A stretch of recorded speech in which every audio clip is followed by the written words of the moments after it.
Hello friends, welcome back to my channel Miss Pinky চ্যানেলে আপনাদেরকে আরও একবার ওয়েলকাম জানাচ্ছি।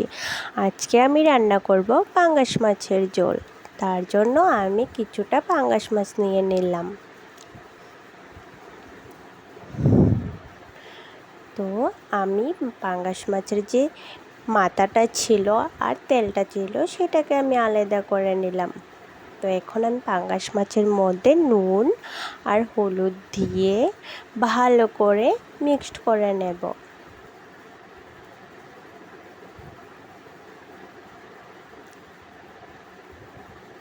ভালো করে এটাকে এপিট ওপিট নুন আর হলুদটাকে লাগিয়ে 5 থেকে 6 মিনিটের জন্য ঢাকনা দিয়ে আমি রেখে দেব।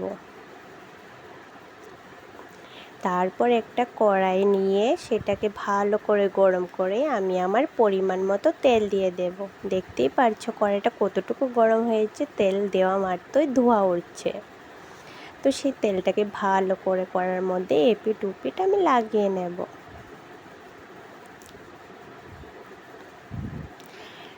এখন সেই মেখে রাখা মাছগুলো নুন আর হলুদ দিয়ে একে একে সেই গরম তেলের মধ্যে আমি দিয়ে দেব।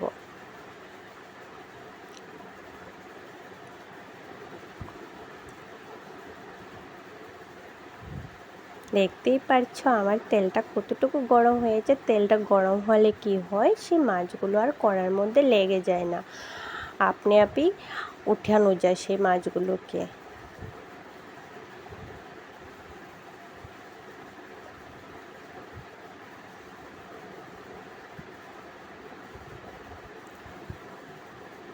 তো এখন আমার সবকটা মাছ দেওয়া শেষ। এখন ভালো করে লাল লাল করে ভেজে নেব সেই মাছগুলোকে।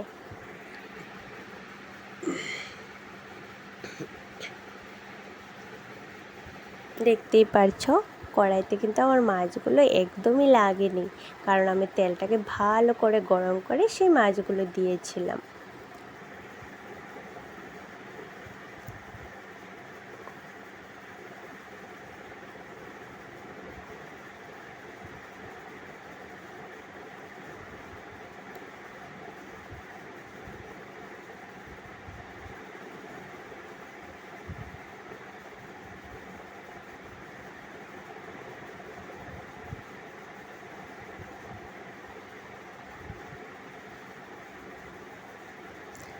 এখন আমার মাছ ভাজা শেষ হয়ে গেছে। আমি দোনো পিঠে দেখতেই পারছো আমি লাল লাল করে ভেজে নিলাম। এখন সেই মাছগুলো একে একে আমি সবকটাকে তুলে নেব।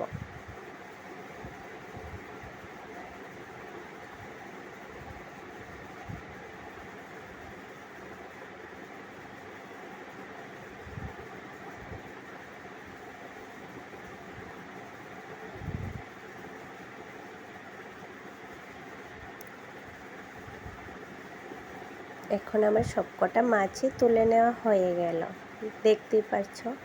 এখন একটা বাটিতে আমি আমার সেই মাছের ঝোল রান্না করার যে মশলাগুলো একে একে সবটা নিয়ে নেব। প্রথমে দিয়ে দিলাম জিরে পাউডার, তারপর দিলাম ধনে পাউডার,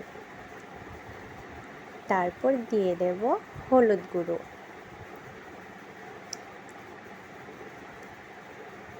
তারপর দিয়ে দেব কাশ্মীরি লঙ্কার গুঁড়ো।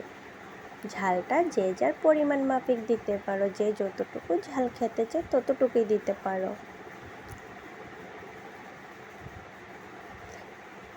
তারপর সেই বাটিতে আমি আমার পরিমাণ মাফিক সেই মশলাটাতে জল দিয়ে ভালো করে মিক্সড করে নেব।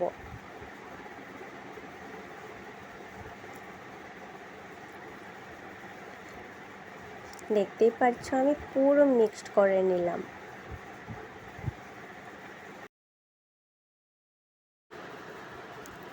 তারপরে আমি আমার পরিমাণ মতো আরও কিছুক্ষণ তেল দিয়ে নেব সেই কড়াইয়েতে। তো তেলটা আমার গরম হয়ে গেছে দেখতেই পাচ্ছ। তারপর আমি দিয়ে দেব গোটা তেজপাতা,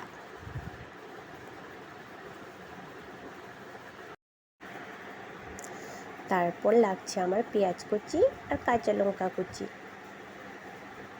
কাঁচা লঙ্কাগুলো কুচি নয়, আমি মাঝখান দিয়ে কেটে রেখেছিলাম। তো এখন দিয়ে দেব আমার সেই কেটে রাখা পেঁয়াজ কুচিগুলো।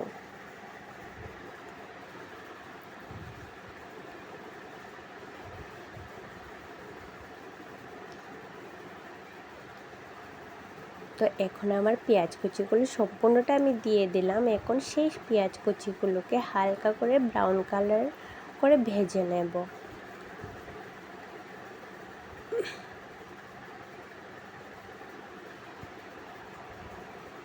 তো দেখতেই পাচ্ছ আমার পেঁয়াজ কুচিগুলো কতটা ব্রাউন কালার হয়ে গেছে। তো এখন দিয়ে দেব আমি সেই কেটে রাখা কাঁচা লঙ্কাগুলো। তো এগুলোকে একটু ভালো করে ভেজে নেব। তো দেখতেই পাচ্ছ আমার পেঁয়াজ আর মরিচটা ভাজা হয়ে গেছে। এখন দিয়ে দেব সেই যে মশলাটাকে আমি মিক্সড করে রেখেছিলাম বাটিতে, সেটা সম্পূর্ণটা ঢেলে দেব।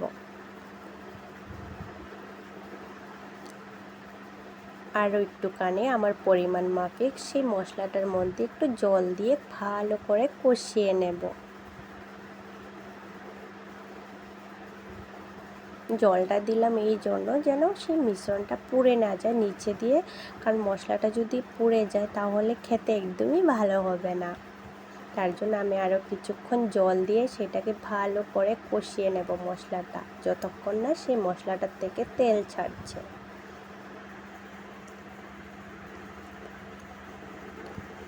তো দেখতেই পারছো আমার মশলাটা ভালো করে কষিয়ে নিলাম আর সেই মশলাটার থেকে তেলও ছেড়ে দিয়েছে। এখন দিয়ে দেব আমি স্বাদ মতো লবণ।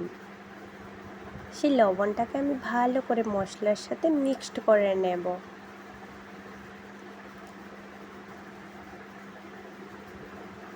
তো দেখতেই পারছো আমি সেই মশলাটার সাথে আমি লবণটাকে ভালো করে মিক্সড করে নিলাম আর মশলাটাও খুব সুন্দর কষানো হয়ে গেছে। এখন আমি দিয়ে দেব আমার পরিমাণ মাফিক জল।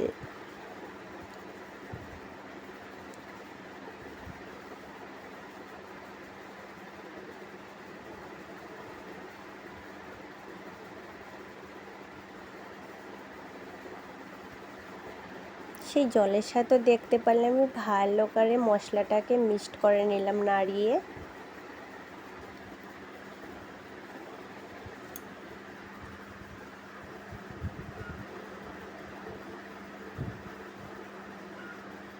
ঝোলটা যতটুকু পাতলা দেখছো ততটুকু পাতলা থাকবে না, কারণ আমি আরেকটু শুকিয়ে নেব। দেখতেই পারছো এতটাও পাতলা থাকবে না সেই ঝোলটা।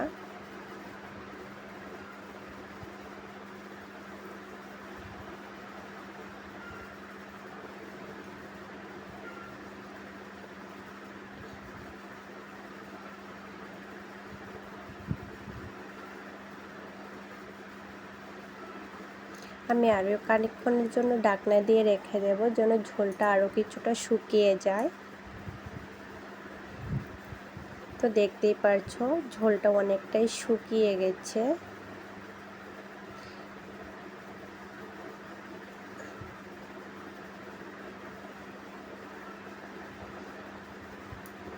এখন আমি একে একে ভেজে রাখা মাছগুলো দিয়ে দেব, দিয়ে আরও কিছুক্ষণ জাল করে নেব আমি।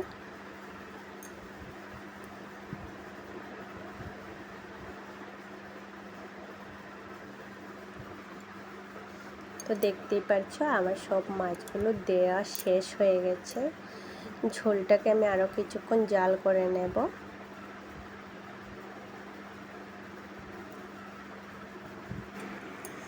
তো আরও কিছুক্ষণ জাল করে নেব। এই যে দেখতেই পাচ্ছ ঝোলটা কতটা ঘন ঘন ভাব হয়ে এসে গেছে, কতটুকু ঝোল রেখেছি দেখতেই পাচ্ছ। এখন দিয়ে দেব উপর দিয়ে ধনেপাতা কুচিগুলো।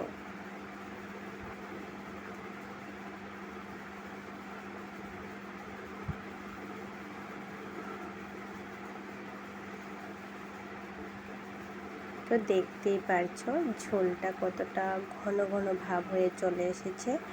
এখন আমার পাঙ্গাস মাছের ঝোল একদমই রেডি আছে। আর আমি ত্রিপুরা থেকে সেই ভিডিওটা বানিয়েছি। তোমাদের কেমন লাগলো আমার এই পাঙ্গাস মাছের ঝোলের রেসিপিটা? তোমরা কে কোথায় থেকে দেখছো একটু কমেন্ট করে যাবে প্লিজ। আর পাঙ্গাস মাছটা জাস্ট মুখে দিলেই ওয়াও, এতটা টেস্টি অ্যান্ড খেতে ভালো হয়েছে বলে বোঝাতে পারবো না। দেখতেই পারলে তোমরা। আমার ভিডিওটা যদি ভালো লাগে লাইক কমেন্ট অ্যান্ড শেয়ার।